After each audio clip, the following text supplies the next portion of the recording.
Hey Stephen, hey Nadia. It is good to be here today. Monday. It feels like a really nice Monday. I hope everyone had a good weekend. Hey Mats, nice to see you. I just sent you a message, Mats, by the way. Sorry, I've been busy this weekend, so I just didn't have time. But I did have time to work on the Discord channel, so I actually did set a channel up. And we just need to look through it. But hopefully this week it'll be done, so we can do some test runs and just see how it works. Nice. Has anyone had anything fun happen this weekend, or anything difficult that you thought you'd want to discuss? I had something really interesting happen that made me think of. I'll just run it by because it's actually, I'll probably make a video about it. It's such a Buddha's birthday yesterday. Yay! Let's celebrate. Something that's I've thought about this so many times, but I haven't really been able to put words to it. And then I was doing a relaxation exercise, and you know those things where you tense and then you let go, and you let go. And after you've tensed, you can kind of feel the relaxation because you become aware of the muscles being tensed. And if you're not tensed, then you won't be able to feel the thing that's. Wait, I need to erase this a little bit. So you won't be able to feel the thing that you need to relax. So you actually use the tension as a way for you to relax. So that's a really powerful relaxation exercise. You make yourself tense, you let go, and then you can feel what you needed to do to become relaxed. And in many ways, I keep saying this, one of the sayings I like from Thich Nhat Hanh is no mud, no lotus, meaning you need the mud to grow the lotus. And the way that is for me is that if you don't have any pain, if you don't have any like this distortion that you have to work with, it's quite difficult to let go of it because it's usually so low profile that you can't see it. But when you go through something that's really difficult, when you feel that churning in your stomach, then you really get something precise to look at. And it's kind of like that exercise. You tense it and then like, oh, I can actually let go. The thing that's different is that, and it's a similar thing to some people when you're cold, you do like this, that actually lessens the blood flow through the muscles and it makes you even worse cold. So you tense up like this because you're cold. If you're able to relax and you know that, okay, relaxation will make the blood flow better, so I'll actually freeze less by relaxing, tensing up is not the right thing to do.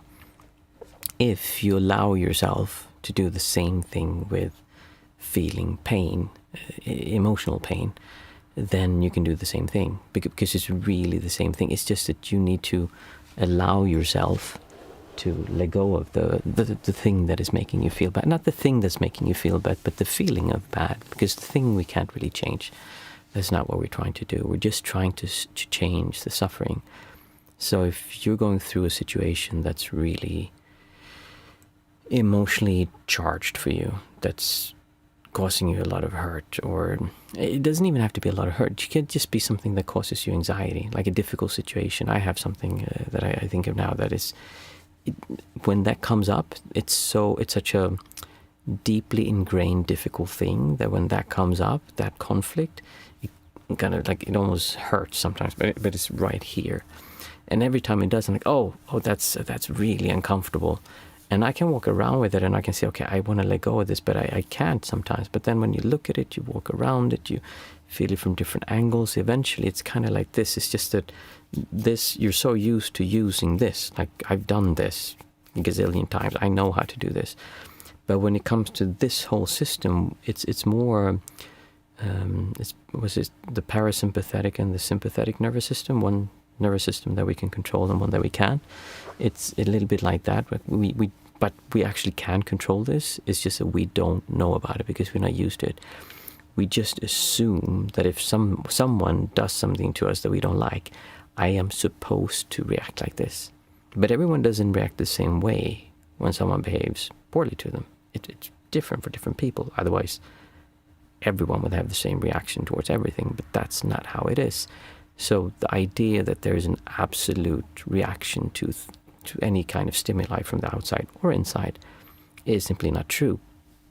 But it is true in here for us. We believe it so. And there's even a lot of movement towards saying that, oh, your emotions, you should just, your emotions are true, you should follow them, and you should believe them, and you should let this be the guiding light and everything. And there is a lot to say to that, meaning that if you have your gut feeling, that's something you should absolutely listen to.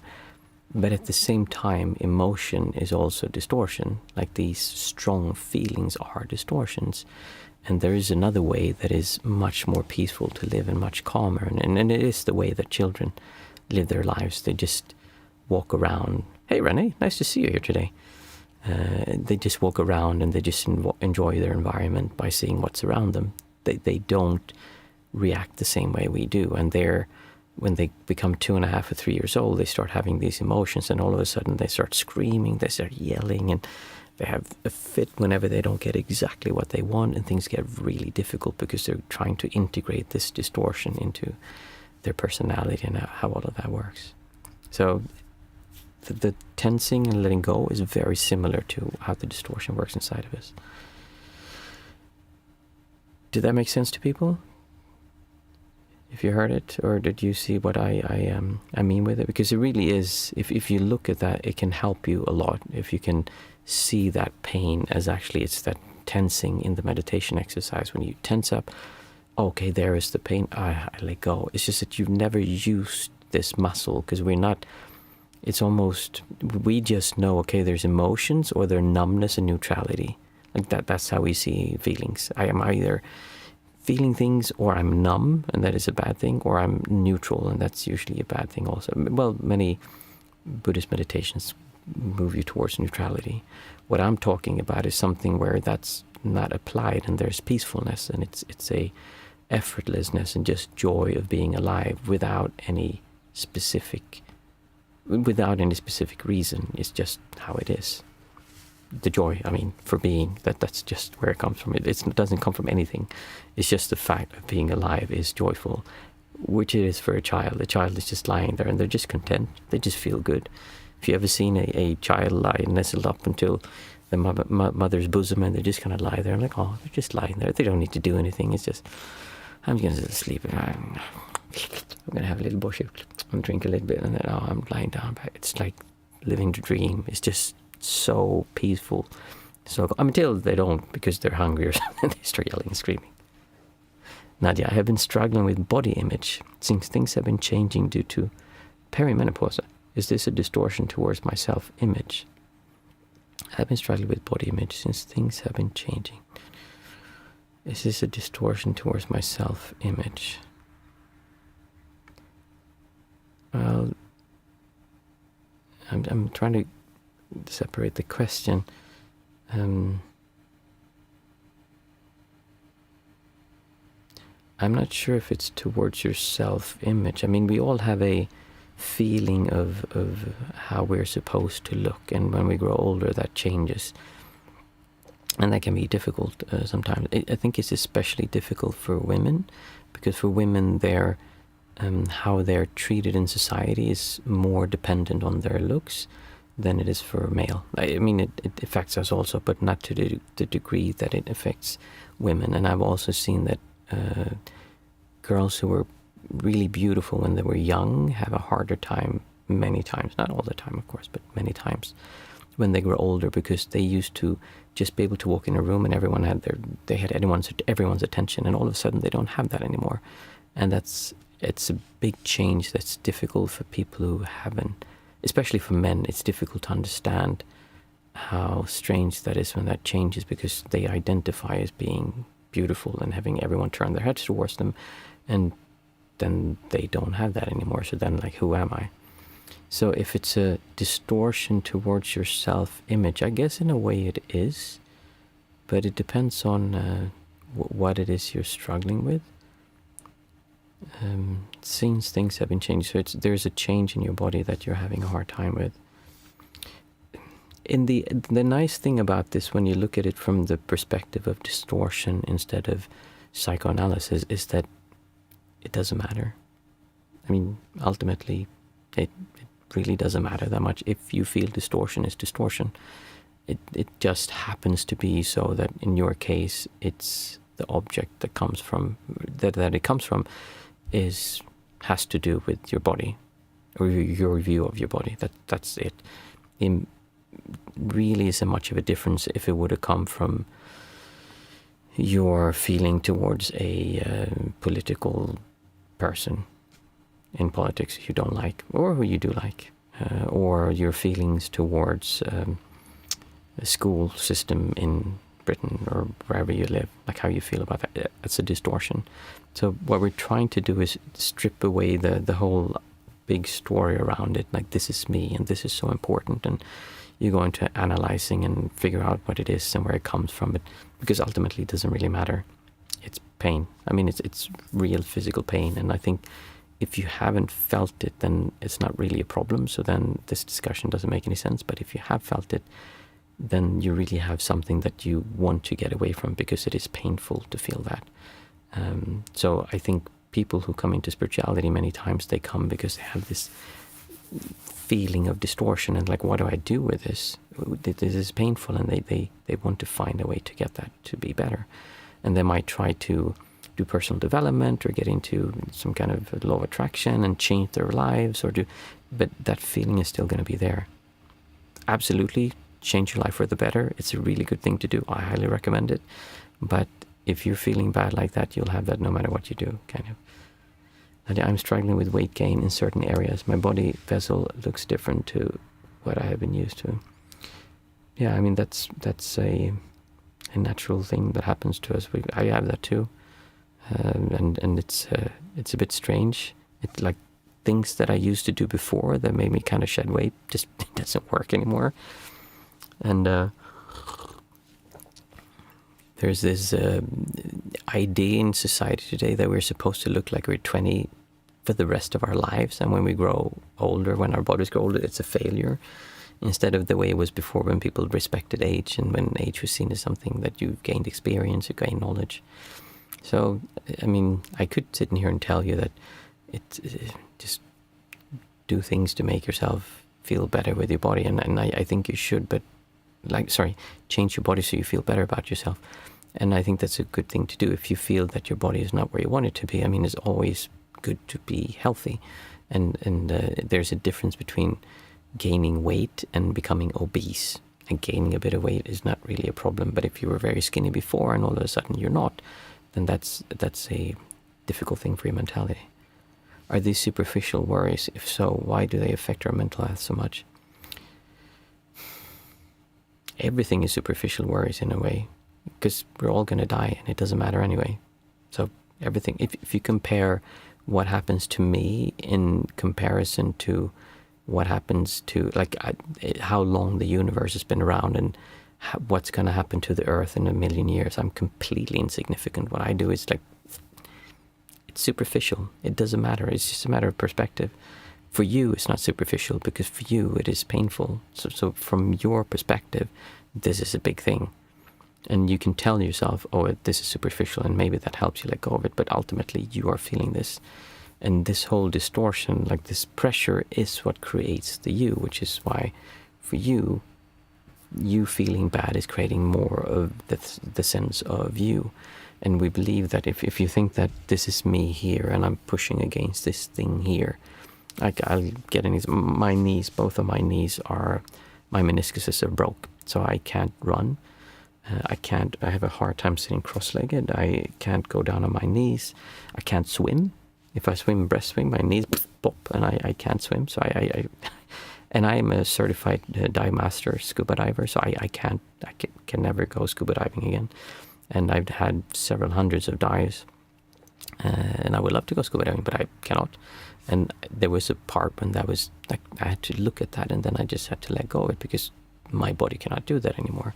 I have pain in my back, so I can't do all the things I want to. I have the energy to do a lot of things, but I know that I can't go around lifting things and like felling trees and carrying the stuff around.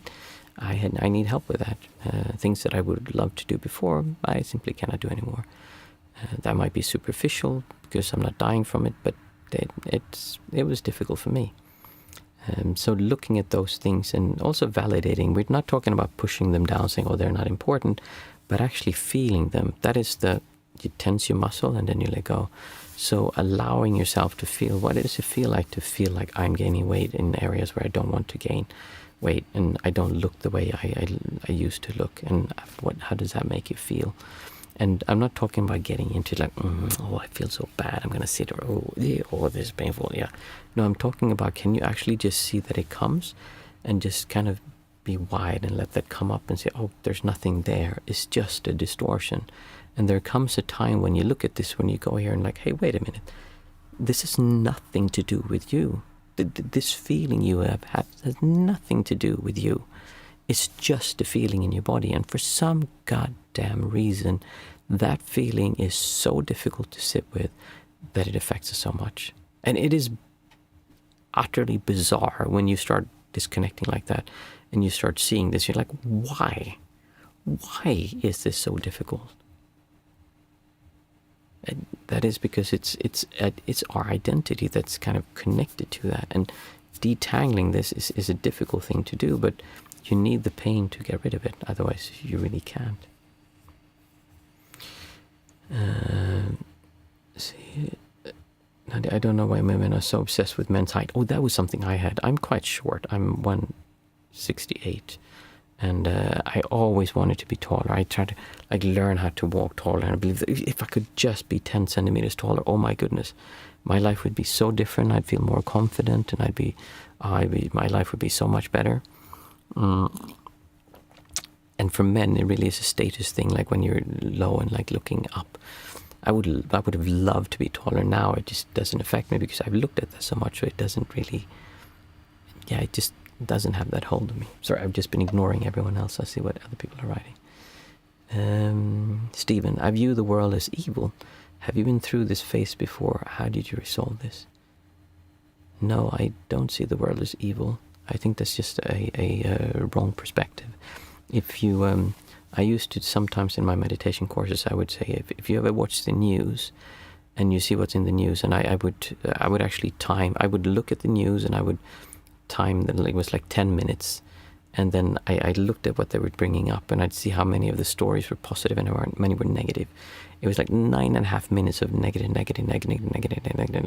stuff, and then the last half minute was something positive with a bit of a negative spin to it, but like something positive that just to like lighten things up.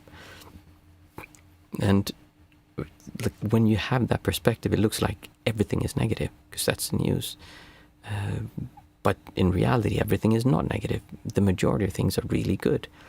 And same thing when I was in Sri Lanka, there was a civil war going on and there were bombs being blown up every now and then. And I would come back to Sweden and people like, oh my goodness, how is it in Sri Lanka right now? It must be absolutely terrible. Your life must be, how do you dare to walk around? Like I didn't notice anything. Most of the time I was in a meditation center and there was just nothing happening. But from the perspective of the news, everything was terrible. So it's just a matter of how do you look at it. If you look at the news, there's a lot of really shitty people right now out in the world who unfortunately control big countries.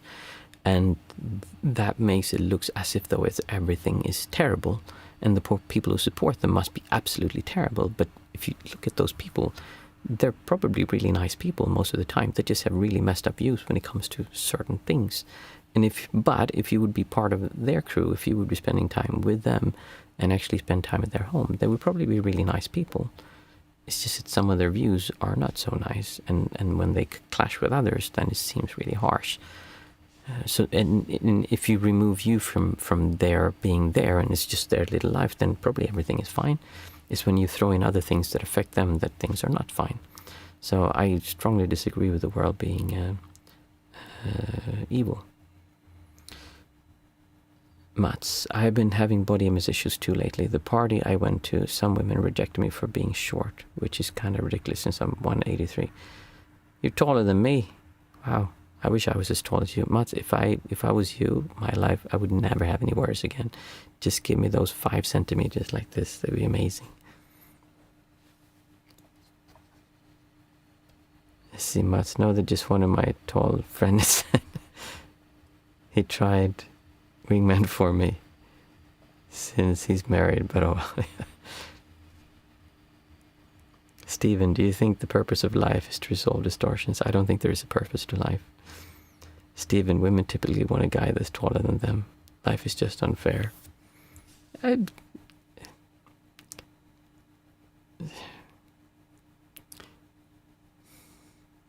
don't think life is unfair. It's just, I mean, there are some things that are, it just depends on perspective. When we don't get the things we want, we tend to say that life is unfair. But here's the thing that is really, when you start really getting this thing that I'm trying to tell you about distortions, you'll see that none of this matters. All of the stuff we're saying here, we believe that if I would just be a little bit taller and I could get that girl, then I would be happy. If I could just shed those pounds and I'd be a bit skinnier and look like I did when I was younger, then I was happy. Then I would be happy. If the world would just be less evil, then I would be happy. When you realize that you don't need any of that to enjoy being alive. In fact, you can enjoy life so much more living on the street, having nothing, than someone who has everything, if you were able to just let go of your distortions and just really be here. Like really, sometimes I when I talk to my kids, I sometimes think, oh, they might die tomorrow, or I might die. This might be the last moment I have to spend with my children. They might pass away. They could be, like I heard, there's a story, it was so terrible, in the Netherlands, they have these bikes, cargo bikes, and like a box in front. And they have been to daycares, and there were 3 kids who were killed when the teacher just accidentally drove straight in front of a train. I think it was a train. And they were siblings, all 3. So the parents lost 3 of their kids, which is absolutely insane. And hey Jack, nice to see you. So when I think about that, like it really might be the last time I see my children, but we don't think about it like, oh, of course I'm going to see them tomorrow. Of course I'm going to be alive tomorrow. And we keep having this perspective, so we don't really enjoy and look at things around us because we're so used to this rhythm and like, I just want to move to the next thing. I just want to move here. But what if you like? What if you have seen the movie Don't Look Up? There's a really nice scene in the end when they know it's like the world is over, we're going to die. And they're sitting there having their last supper, dinner, and just eating, and they're enjoying themselves and really being with each other until the very end. And it's such a beautiful scene, I think, when they just look at each other and just be there with each other. They realize they can't do anything about it, but really enjoy being there. When you do that and you're able to see the world from that perspective, none of the stuff you discuss matters at all for your happiness. They matter from the perspective of, if someone steals your money, you won't have a home. I mean, that matters, but that doesn't affect how you feel. It's a shift. It's a really big shift to how you view the world.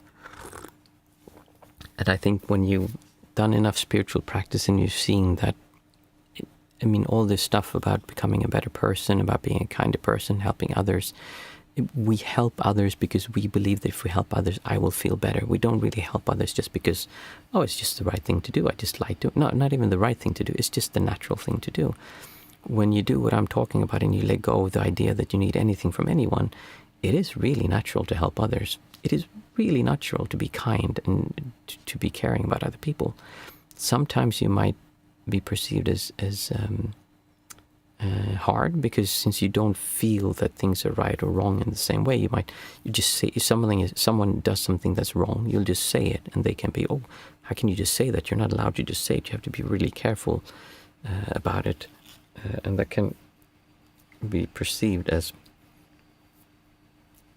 not nice, of course, but you still understand social interaction. But it can be difficult when I feel like I'm in really low distortion and don't feel a strong sense of self. I just say whatever comes to mind because it's just truth. It's what I observe. So again, don't stop looking for a partner. Don't stop trying to improve yourself, but realize that ultimately that's never going to make you fulfill. It will never happen. It just never will. money it's not going to do that. Your looks is not going to do that. The partner's not going to do that. That has to come from within. And if you realize that none of those things matter, and you can just choose to feel fulfilled now, then you can go out and do whatever you want to do. But you don't do it because you want to have something from it. You do it because you want to do it. You're not kind to other people because you want to be rewarded in the next lifetime or have something like that. You just do it because it's just really natural to be kind and help others when you feel good. It's the most natural thing you can do. Nadia, it's more difficult to think this way when suffering depression. Your brain defaults to negative distortions, I think. Absolutely. And I think when we're stuck, when we're stuck in these patterns, and it's so easy to kind of, if you look at how you view the world, when you say like negative thoughts and distortions, you didn't actually say negative thoughts, nice. If you look at what happens is that you stop looking, you almost become dizzy and you walk around and you haven't really seen anything. It's like it's hazy, and then it goes back to being clear. And you can see this in people when you look in their eyes, how they're looking at you, if they're actually there. You can tell a lot of people by seeing how they look. And when you start noticing this, you're like, oh, wait a minute, they're not really here. There's someone, they're looking at me, they're talking to me, but they're not really here. They're off somewhere in their distortions doing their stuff. And it's important not to berate yourself or to believe you're doing things wrong or that it should be different. That's the way it is. When you're in depression, that is a really hard place to be in. And it's not going to be easy to just let go of that. It's probably not the best time to go all in and let go of your distortions. That is a time when you just make it through, when you do what you need to get through.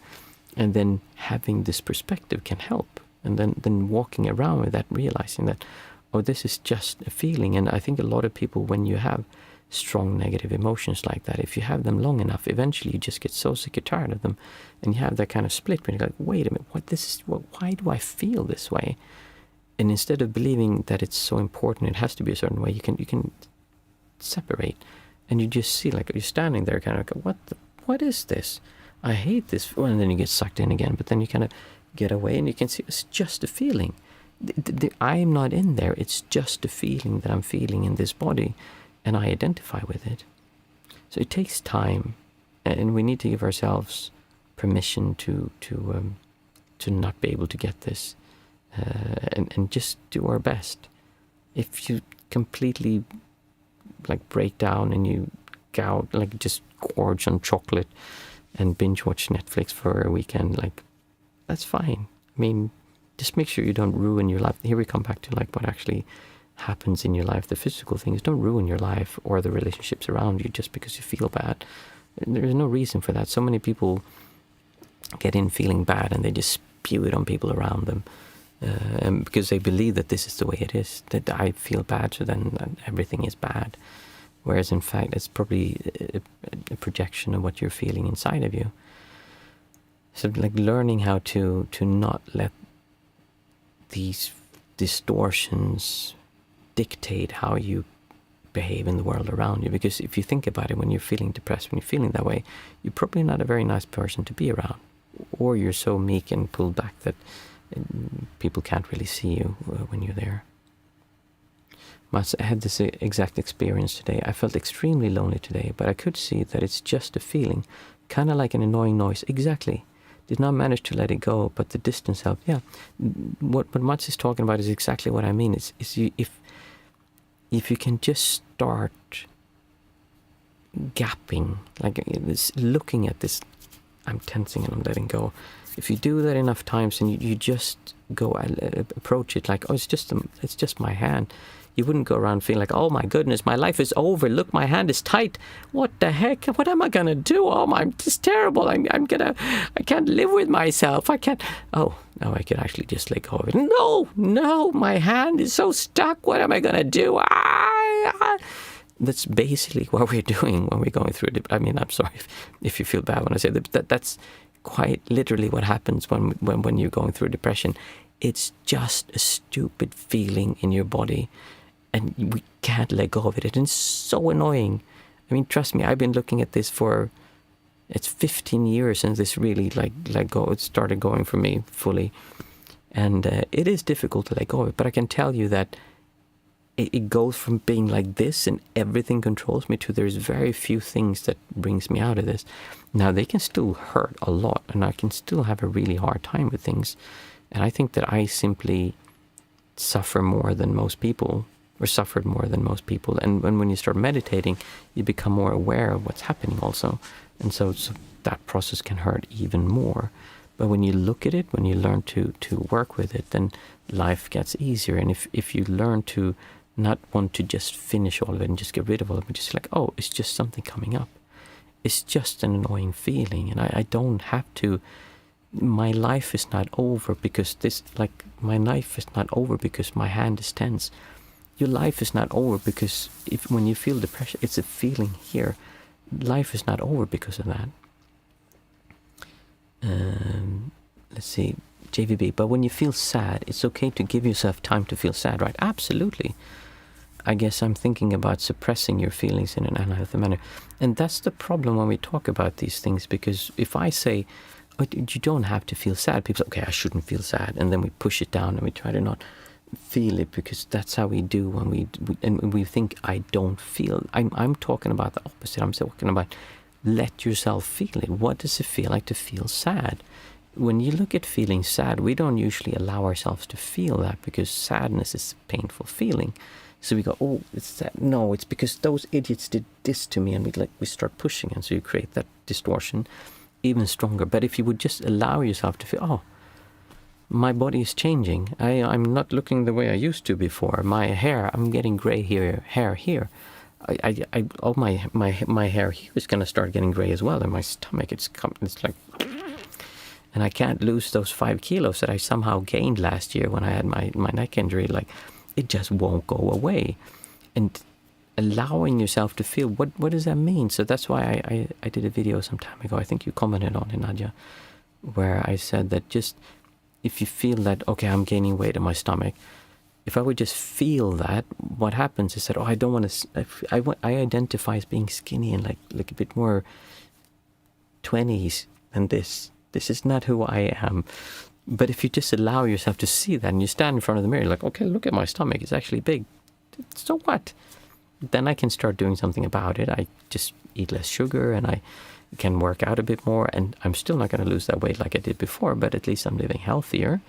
And just being okay with, this is how I look. But that doesn't mean I don't take actions to make myself healthier, because I want to.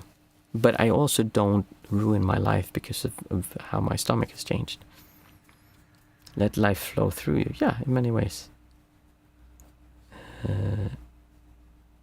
Let's see here.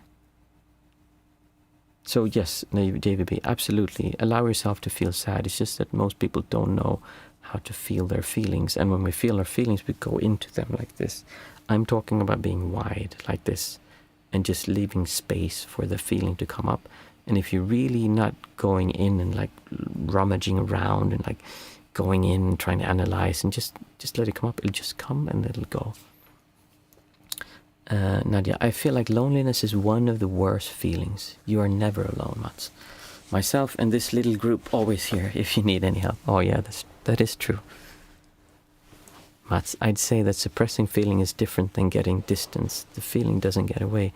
It just feels different. Yeah, because this is really the thing. It's scary to do what you're talking about, Mats, because when you create that distance, what you're doing is you lose your identity.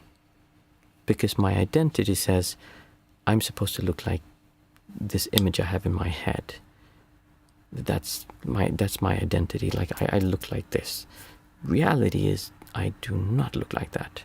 So they don't match, and then there's this friction because reality and my image doesn't match. If I'm okay with that without this changing, because this is fact, that this is truth, this is what my body looks like, and allowing that to be with this, still having this image of, oh, I want to look like this, then there's nothing wrong with wanting to look like that. I mean, it's quite healthy to want to look better and like be in better health. That's absolutely. The only thing that's left to do is this part here. But we don't do that. We either go out and try to change how we look and believe if I could just change that, then it would be different. Or you say, oh, I'm going to suppress this. I'm not going to look at this. And we just push it down. So we don't allow ourselves to feel this part in between, because that is painful. We're like, oh, and that's what motivates us. It's why they're able to control your actions by social media or by advertisement. They show you something that, oh, I want that. And then you go, get that feeling and you follow it. It's, if you look at images for shorts for men, there's almost always a beautiful girl doing something like this and showing a bit of cleavage or in some way being like good looking, and those videos just get so many more clicks than others, because it creates, if you look at what attraction is, that kind of sexual attraction is actually pain. It's distortion. It's like, ow, it hurts. And so that hurt makes you want to click on that thing to then watch that thing, because there's a feeling of if I could just do that, then it would change. Actually, I'm not sure if Renee is here, but I was in, I visited Renee in Amsterdam in the middle of the red light district while I was a Buddhist monk, which was kind of funny. And I remember I was staying, he was living in a place, and I was looking out the window, and there were some prostitutes that were dancing, and they were just dancing like this. Hey Renee, good to see you here. And they were dancing, and I remember looking at that, and I could feel the distortion, like, wow, that's incredible. I can't see their faces. I can't even see what they look like, but the way that they move creates distortion in me that makes me like, pull towards that. So that's how we're being controlled. We feel this distortion, and there are things that are very inherently deeply ingrained in male and female, and for men, much of it is physical looks, and for women it's other things that makes you feel, oh, I should do this, and you get pulled towards that. And there's personality things that we're attracted to also, but if you would see that that's not necessary, if you would see how this is controlling you, and if you would see the freedom, the ease of life, the joy of life that comes from just giving this whole system up. Everything we do in psychology and in most spiritual traditions has to do with changing this system, like manipulating it and making it perfect, creating a world where everyone is perfect, where everyone's a vegan, when everyone does these things, and it's beautiful. And then when that happens, then I will feel happy. Instead of saying like, hey, you're never going to make that happen. It will never happen. If you believe getting enough money is going to make you happy, just look at the richest person in the world. He doesn't seem very happy even though he has all that money. And there's a lot of people who have a lot of money who actually seem very happy, but it's probably not because of the money. They just are happy people. Renee, oh yes, those were the days, living in the red light district. It was a good time. I remember that visit. It was a lot of fun. Spying on the prostitute. No, I'm just kidding. This is kind of like therapy. Maybe it is, Stephen. And it's therapy has to do more with then you try to change how you view, like, change your thoughts about things, or come up with an idea that, oh, actually, the reason you're feeling about this is because this happened when we were a child, or you can just, like, don't feel bad. Like, I'm really trying to get you to skip the whole system. The whole system is messed up, and it doesn't work. It worked much better when we lived in villages, in tribes, out in the countryside. But now when we're living in cities and we have social media and we have advertisement and we have all these people who want us to do certain things, the system is completely broken. It's completely messed up, and you're constantly being bombarded. Even the food you eat, if you would see what it's like to just start eating bland food, it changes your life. Like, all of these things are making you, are controlling you by this feeling inside of you. But that's all it is. It's just a feeling, but you're so attached to it. You're so dear to it. It's so dear to you, and you try to hold on to it, and you try to make it happen a certain way. If they don't talk to me the way they should, then you feel as well. This doesn't happen. And I mean, it's a difficult thing to let go of. I do it myself. I get in periods, and then I go into it, and then it goes out. But it does become much easier, and it requires bigger things for you to be kind of rattled by it. Frozen, maybe if struggling with body image, practice appreciating the breath and loving your breath for working eternally to keep you alive. Body image, practice appreciating the breath. Yeah, I mean, that's absolutely a thing to do, but becoming more present of the breath. But I think just becoming aware of the breath is not enough. If you've ever done enough Buddhist practice or meditation practice, you'll see that it just doesn't really work unless you do the practice the whole time. It doesn't change long-term how you relate to the world. It's very difficult to do that because we're still trying to manipulate. If you focus on the breath, what you're doing is you're just kind of pushing those things away. I'm not looking at those things. I'm just going to focus on the breath and enjoy the breath. Now you're no longer... And as soon as you stop doing that, then the world is going to come back to you. What I'm saying is use the breath as your anchor, but then see that the world is there and see this pressure in between and see that this is the problem. This is the thing you need to look at, not this or not this. And then what happens when you do that is that you actually become... you merge with your senses. Your vision... It's not that you are here seeing things, it's that there is seeing.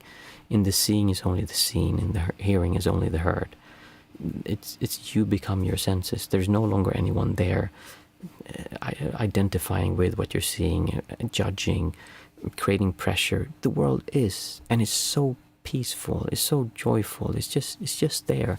It wouldn't matter if you were in a trench and there were bombs falling around you. It would still be peaceful. It would feel peaceful. If there was a bomb that went off next to you, there would be a lot of pain and you would probably die. But it doesn't change that. We're so focused when we're going to spirituality that I'm going to do these things and I'm going to create the perfect life for myself. I will get all the things I want, all the women I want. I'll manifest the power. And we believe that if I become spiritual, I will get superpowers. The spiritual person in India in the olden days, they were powerful people with magic. And like, it's just complete utter nonsense from the perspective of what actually happens. And I've seen really, really experienced meditation. I've never seen anyone levitate. I've never seen anyone read anyone's mind. It just doesn't happen. I'm not saying it's that you can't feel things, but the idea that, and so what? So what if you could levitate? Well, you would still suffer. Even if you could levitate, you'd still have suffering. You wouldn't get rid of your depression just because you levitated. There's a really good story of the Buddha. Oh my goodness. Oh, it's very late. Sorry. I'm going to go through this and then we have to meditate. I'm so sorry. I didn't realize. This was a really nice discussion today. Renee, it was so weird living there. I had to go through these streets every day to get to the supermarket. Yeah, I can imagine, Renee.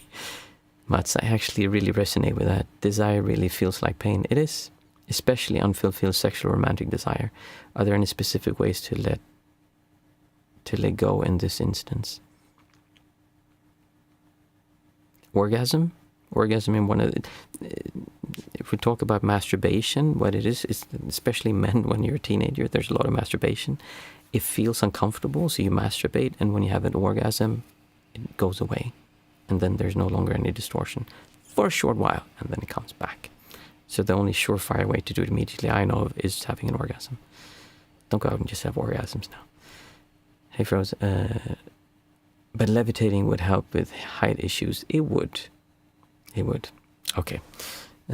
Yeah, really nice discussions. I'm looking forward to when the forum is open and we can actually, people can continue discussions after. And also I'll be doing once per month we'll have the Zoom call. It's going to be so much fun to actually see people and have more personal discussions. That's in my experience. It comes and goes in cycles. Everything comes and goes in cycles with these things. Renee, I agree. Also how you feel. Like Nadia was saying, she was feeling down before. If you look at how that feels, Nadia, it's not always down. It kind of goes up and down the whole time, and then there's a wave, and it kind of continues, and then it goes up, and it'll be easier for a while. And then something will set you off, and seeing that it's not really about what happens outside, just things happening inside, and it's just a feeling, can help with that. Okay. Are these lives able to be longer? I appreciate you are busy though. Yes, the problem is that it gets late and I need to sleep. I have serious sleep issues, so I need to go to bed earlier. That's why, otherwise I would have loved to have that. But like I said, the Zoom calls is going to be nice. I'll probably try to make the Zoom calls in the weekend so that it'll be easier for people to join. We'll see. It's going to be really just rough in the beginning. Just like we just started, I'll have a discussion with Mats, and I just created the Discord channel. Then we just have to sort out the details, and then we'll just start it, and we'll see how it goes. It will be a bit of a trial period, but I think it'll be nice to have that, and I would love to do more. Unfortunately, I have a lot to do in life here, so I don't have time, even though I really enjoy these things. Okay, so for those of you who are new, usually we sit and chat for a little while, not this long, and then we do the 5, 4, 3, 2, 1 method, which is a way to coming back to our senses. Today that will be a really short exercise. After that we sit for 20 minutes, and today is Monday, so it'll be a guided meditation. So the 5, 4, and after that we go to bed, or at least I do.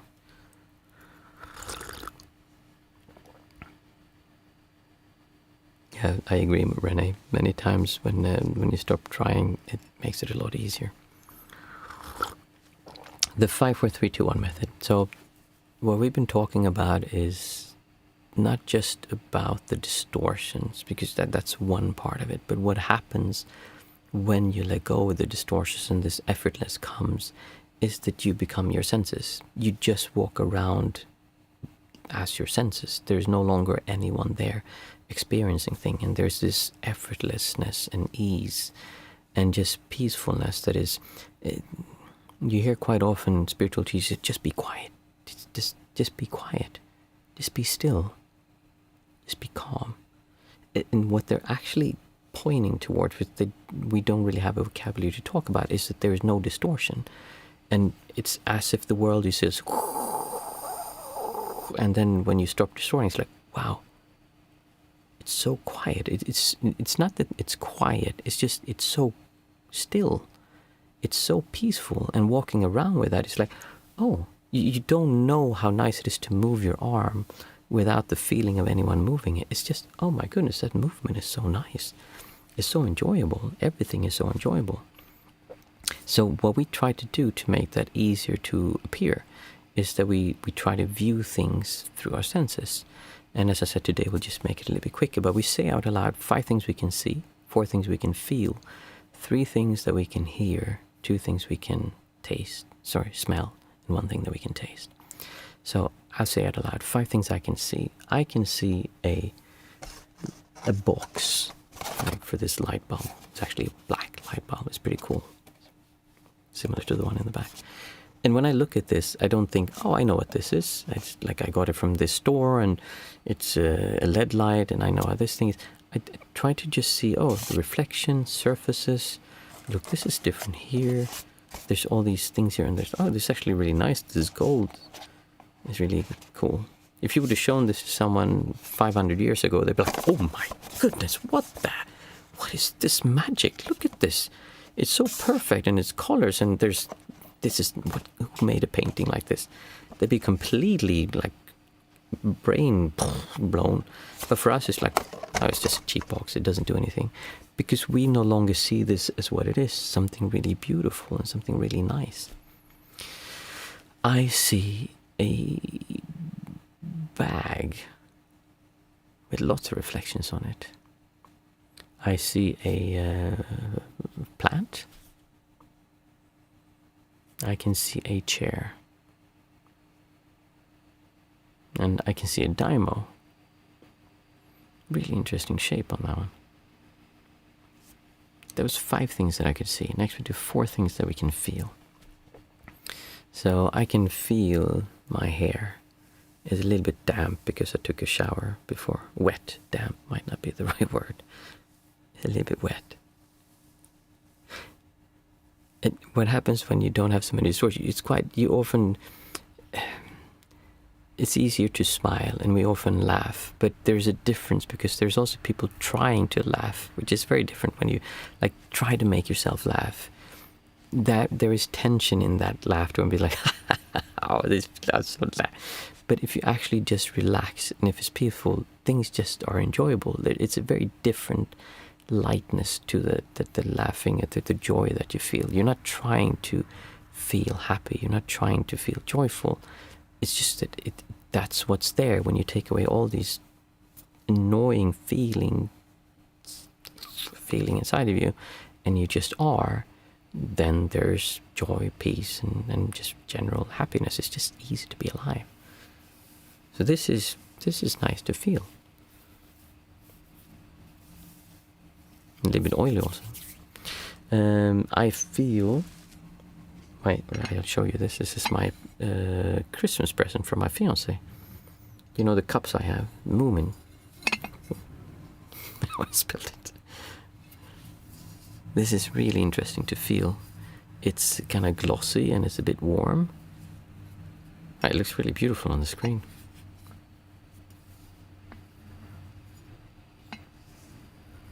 Yeah, so this feels nice. I can feel my new super timer with a vibrator. And I can feel my knees on the blanket. There was 4 things we could feel. Next we take 3 things that we can hear. I hear there's an airplane that just passed. I could hear the jet engines.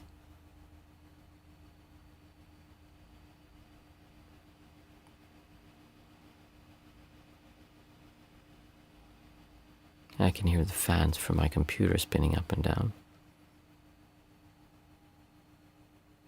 And I'm not going to listen too much to turn it off, because then we all know what's going to happen.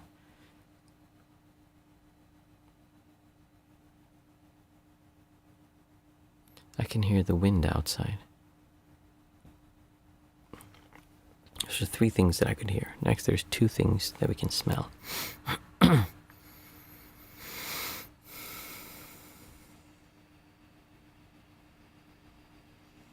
I can smell sunlight on skin.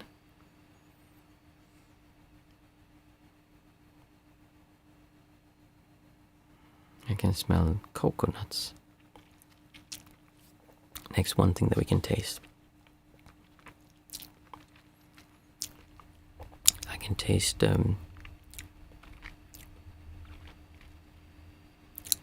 like oranges, kind of a soft orange taste.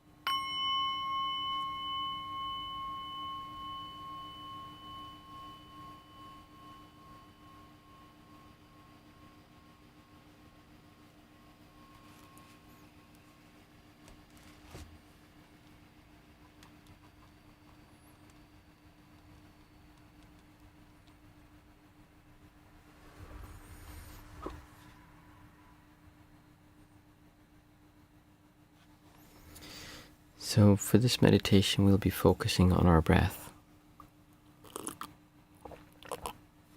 And I want you to put yourself in a comfortable position, either sitting up, lying down, standing up, or you could even be walking if you can do so safely. But just bring your awareness to your breath. And it's important to note that we're not really trying to be aware of breath, as in the sensations of breath.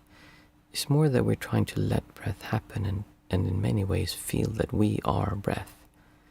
There's no distance between you and your breath. It's not you admiring the beauty of your breath. It's you being the beauty of your breath.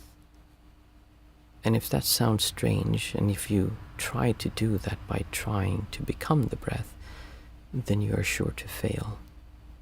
Because this is not something you can do. This is something that you can only let happen. You cannot do this kind of awareness where you exist without you. It's something that arises, it's something that happens. There are certain things you can do to make that more likely, and that's why if you listen to these meditations and if you follow the things we say before, they're all guided towards letting you give yourself permission to not carry around this weight, this heavy blanket that is pulling you down, forcing you to behave in the same way you have behaved, to do what you are told to be doing by people around you and by society, but simply allowing yourself to be free, to be light, to be open, to not feel judged by the things that you think are so important, to not feel that your life needs to even have a meaning or that anything in particular needs to happen. It doesn't matter what happens to you. In 1,000,000 years, your life is completely pointless, futile, not even a blip in the time of the universe. So why worry? Why walk around with this heavy weight that we pull around everywhere, trying to create the world in a specific way instead of just enjoying the world, whatever it may be, and have fun changing it to whatever you want it to be? But without this weight, without this pressure, without this constant pulling, pushing, pulling, pushing, manipulating, being controlled, controlling others, and instead just being free.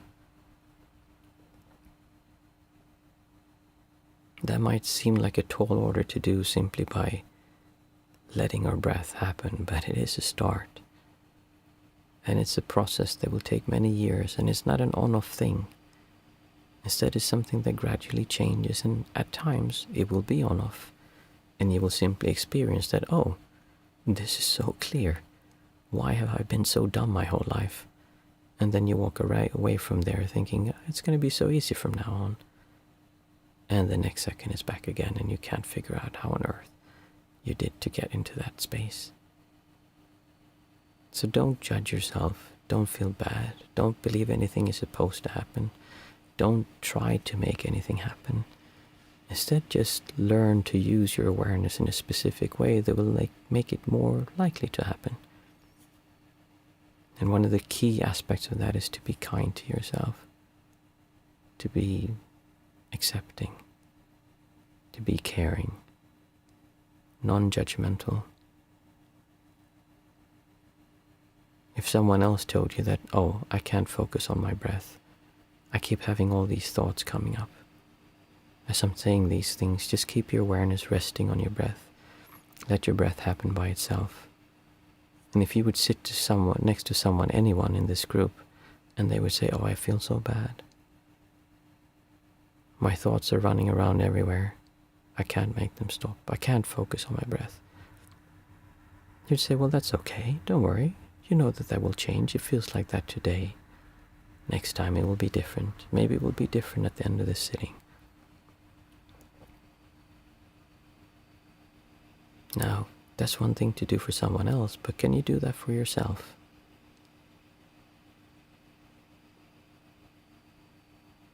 Just do your best to allow yourself to experience being here, letting the breath happen the best you're able to, and be okay with that.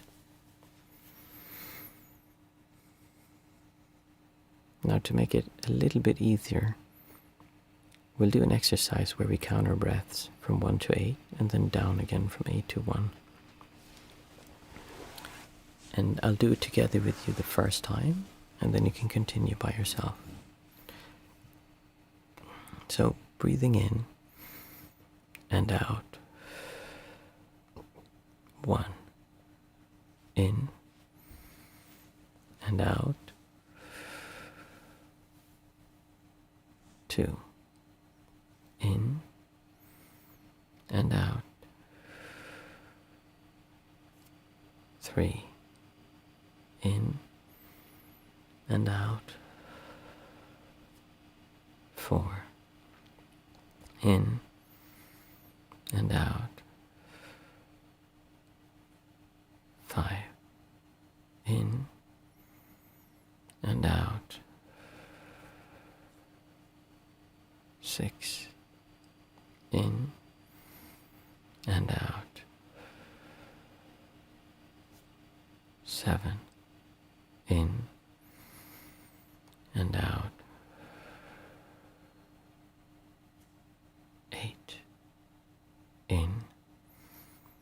and out. 7.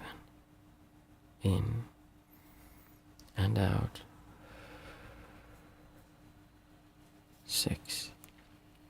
In and out. 5. In and out. 4. In and out. 3. In and out. 1.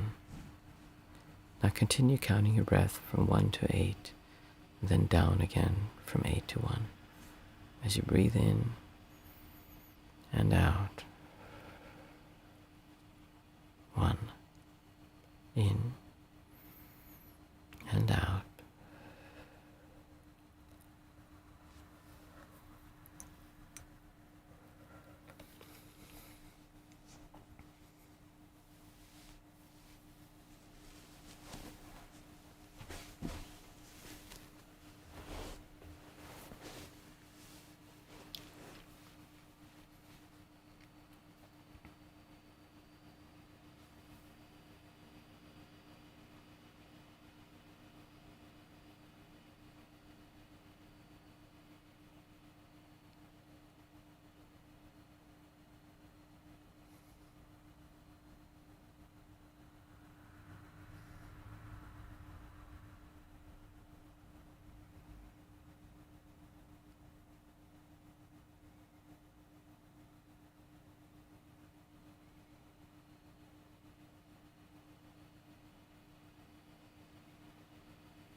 as you're sitting there, allowing your breath to happen, your breath will be the anchor that makes sure that you don't drift away into your thoughts or get too caught up in your distortions.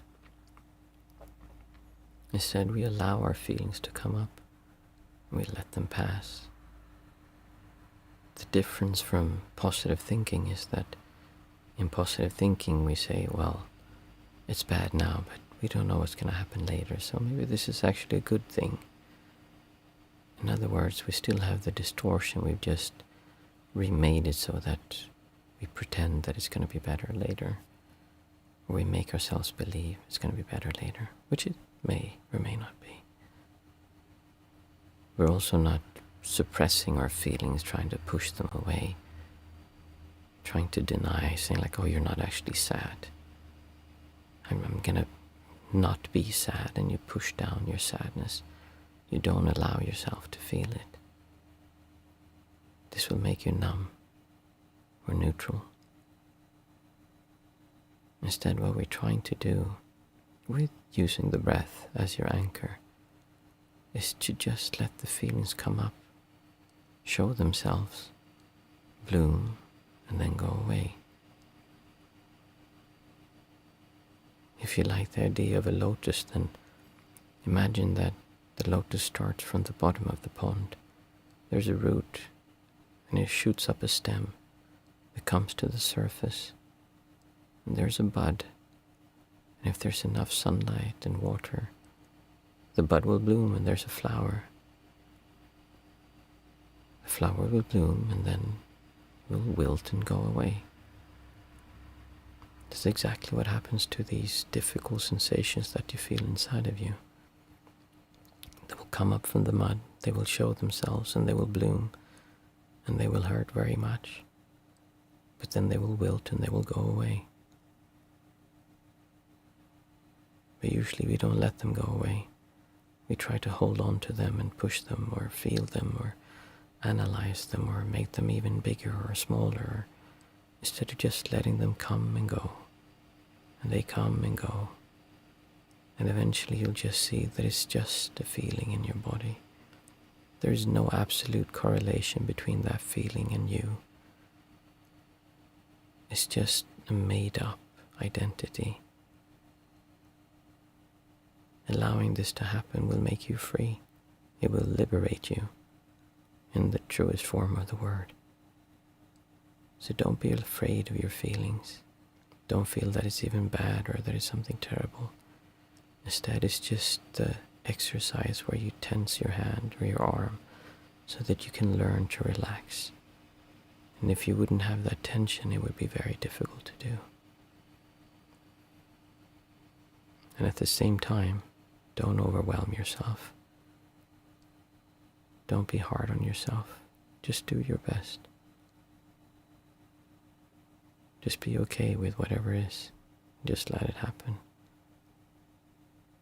It's okay to break the exercise if it's too painful. It's okay to move around, open your eyes. There are no gold stars at the end of this. Just do your best and make sure that you enjoy being you. As you breathe in and out. 1. In and out.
feel free to keep on sitting if you want to, or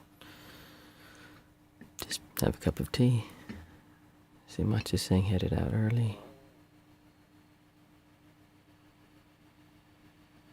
Thank you everyone for today. It was a lovely discussion before. I really enjoyed that, and a really nice sitting for me. I hope you enjoyed it as well. Enjoy your week and think about the things we said. I mean, it's worth listening back to, because actually I think I'm going to listen back to it, because it really is interesting when you start experiencing the world differently. Not from the perspective of someone who has to change it, but just from the perspective of the world, without anyone. Not even the perspective of the world, just the perspective of your senses. So much easier, so much more enjoyable. Have a good week, and I'll see you on Thursday. Thank you, everyone.